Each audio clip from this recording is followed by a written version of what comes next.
The blessings came fast, the prayers stopped, and the mirrors began to tell the truth. Blessings are easy to celebrate, consequences are not. What Eliana Moore didn't understand, what many never understand, speed can be a warning, not a miracle. Because when God blesses, peace follows, but when something else answers, it always wants more. From the outside, Eliana's life looked answered. The stationery store became hers. Customers multiplied. Money stopped being a daily worry. Her phone buzzed constantly now, old friends reconnecting, distant relatives congratulating her. Even the church noticed. God is lifting her, someone whispered. Eliana smiled when she heard that, but she didn't feel lifted. She felt accelerated, as if her life were rolling downhill fast with no brakes. Eliana stopped kneeling at night, not intentionally, not rebelliously, she just forgot. When problems arose, solutions appeared before she prayed. When she worried, money softened the fear. And slowly, subtly, God became optional. She still believed in him, she just didn't rely on him. That was the shift. It started with a dream.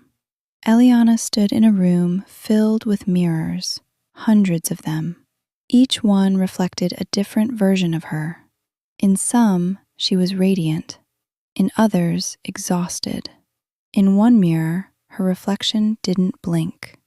She woke up sweating. Her heart pounded. She tried to pray. Nothing came. That same morning, her phone buzzed. A message from Mr. Alden. Spiritual sensitivity increases after alignment. Do not resist it. Eliana stared at the screen. She hadn't told anyone about the dream. She typed back, "I didn't say anything." The reply came instantly. "You didn't need to." Her stomach tightened. As weeks passed, Eliana's appearance changed. Her skin glowed unnaturally smooth. Her eyes looked brighter on camera. People commented constantly. "You look amazing. What's your secret? You're glowing." On her phone, she looked flawless. But in the bathroom mirror, late at night, something felt off. Her smile lingered a fraction too long. Her eyes looked tired in a way filters couldn't fix. She started keeping the lights dim. One evening, Lydia Hart stopped by the store. She looked different, thinner, restless. They talked politely at first. Sales, life. Then Lydia lowered her voice. "You're doing well," she said. "Better than most." Eliana nodded cautiously. "Does it ever feel strange to you?" Lydia asked. Eliana froze. "What do you mean?" Lydia hesitated, then smiled weakly. "Nothing, just adjusting." But as she turned to leave, she whispered, "Avoid mirrors after midnight," and walked out. The group met again. Same room, same chairs, but the air felt heavier. Mr. Alden stood at the front, calm as ever. "Phase 2 begins tonight," he announced. Someone asked, "What does that mean?" "Maintenance," Mr. Alden replied. "All blessings require it." Eliana felt her chest tighten. Maintenance. Mr. Alden distributed new notebooks, thicker this time. "These are not obligations," he said. "They are acknowledgments." Eliana flipped through the pages. The language was vague, carefully written. Phrases like sustained alignment, reciprocal access, visibility exchange. She didn't understand them. She signed anyway.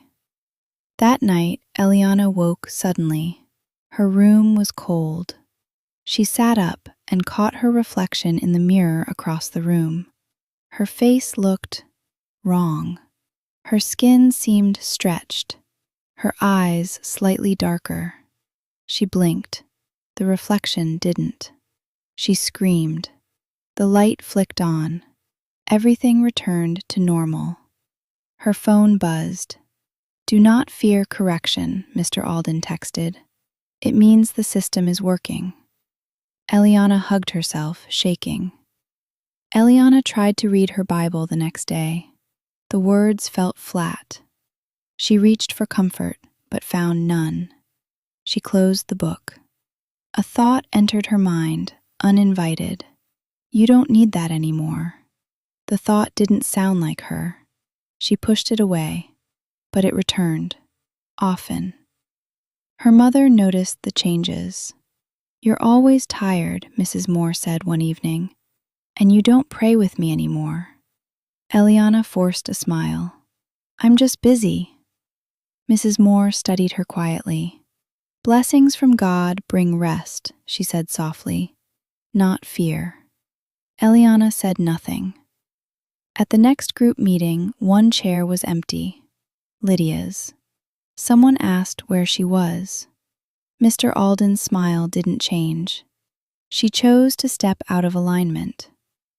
"What does that mean?" Eliana asked. Mr. Alden looked directly at her. "It means she lost access." A pause. "And protection." Eliana felt cold. That night, Eliana couldn't sleep.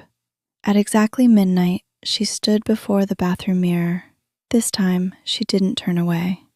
Her reflection smiled slowly, too slow. Her skin looked dull, cracked beneath the surface, like porcelain. Her reflection spoke. "You asked for speed." Eliana stepped back. "This isn't real." The reflection tilted its head. "You signed." The mirror went dark. The next message from Mr. Alden came with an attachment, a document. She opened it. This version wasn't vague. It was clear. Duration, 7 years. Payment, gradual. Collateral, visibility, identity, spiritual authority. Her hands shook. She replied, "This isn't what I agreed to." The response came instantly. "It is exactly what you agreed to." Eliana tried to back away. She skipped the next meeting. That same week, strange things began happening. Customers argued violently. Her business accounts froze temporarily. Her sleep disappeared. At night, whispers filled her dreams. "Finish what you started." One night, overwhelmed, Eliana fell to her knees. For the first time in months, she cried, "God, I'm scared." The room felt heavy. Then, something unexpected. A faint warmth, a memory. Her father's voice. "God will take care of you." Her chest tightened. Hope flickered. Before she could say more, her phone vibrated violently. A call, unknown number. She answered. Mr. Alden's voice was calm. "Prayer violates the agreement," he said. "Do not do that again." The line went dead. The warmth vanished. Eliana collapsed, sobbing. The next morning, the news spread through Ashford Ridge. Lydia Hart had been found, alive but unrecognizable. Her face aged, her eyes hollow. She refused to speak. When Eliana saw her from a distance, Lydia turned slowly and raised a trembling finger toward her. What happens when a blessing begins to claim ownership? And what if the only way out is repentance? Do you think Eliana can still return to God, or has she gone too far? In the next chapter, the mirrors will no longer be the only witnesses.